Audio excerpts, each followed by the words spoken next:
In today's video, I'm going to show you how to use type checking help in Cursor. To begin, open Cursor and load your project. Type checking help works best when your code is structured, so make sure your files are properly organized. Next, as you write code, Cursor will automatically highlight potential issues like mismatched values, incorrect function usage, or possible runtime errors. These hints appear directly in the editor, so you can catch problems early. When you see a warning or suggestion, hover over it, and Cursor will explain what's wrong in simple terms.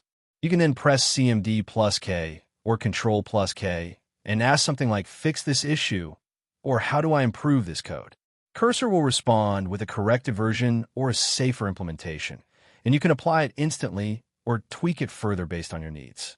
You can also use inline prompts to proactively check your code by selecting a block and asking Analyze for potential bugs or find issues in this logic. And that's it. Thank you for watching this video. Please feel free to use the affiliate link in the description.